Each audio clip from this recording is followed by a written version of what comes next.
Placa de papel, tá cara de banco, tá business card. Não tem o que dizer parte de confiança de nos florim, tá roupa importante que o desenho tá na hora que tu não aceitar.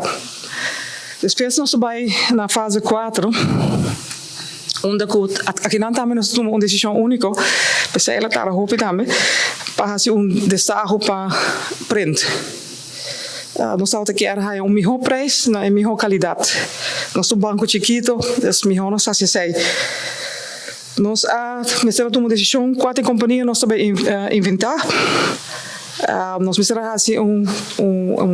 RFP extenso, algo que nós promovemos assim como banco.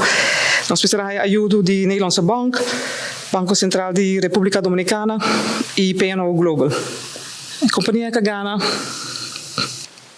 da Crane Currency, uma companhia grande americana, com subsidiária na Zweden e Malta.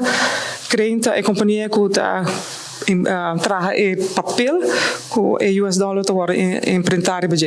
É artista local que nós invitamos, que aceitar também para participar. Então, Alonso de Wind, Edmund Tuyehut, Elisa Lejuey, Elvis Trump, Vanessa Paulina e Nigel Matthew. É ganador.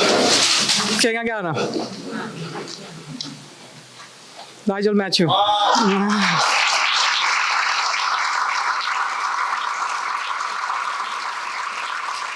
Esta mostra é detalhe técnico de tour elementos de segurança que agora escolhi e que também é série.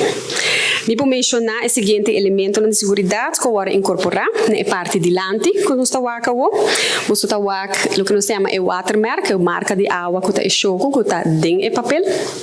Também nós temos um elemento especial chamado spark, esse é prequite, é ink que tem uma hora você waca, tem elemento brilhante, mais bonito mesmo.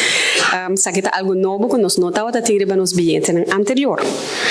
Também, para elemento de segurança, tem imprenta microlettering. Lettering mais chiquita que está escondida em folha de desenho e como está querendo você lo por admirar com lupa. Depois você vai dar aqui com o que tu tem escondido aqui dentro. Nós aqui para dar informação tocante a flora fauna de microlettering. Nós temos também os himnos de Aruba e para me completar o refrão, você vai de nos bilhetes escondidos. Sim. Outro aspecto que está aqui também é a segurança, chama intaglio. Esse é eigenlijk printing riba e papel, de qual você vai sentir um relieve, é um tique alto. Então, esse também está dando a diferença com um bilhete, e não é just um papel normal que você saca de um printer. E, last but not least, me quer mencionar stripe, que você é parte abaixo. Esse é elemento que chama surface, é um produto hobby novo de Crane, e com orgulho nós temos Banco Central de Aruba e Aruba su Florim, tá é promena no mundo que tem nele bilhete em circulação. Essa aqui é Arubiano, o website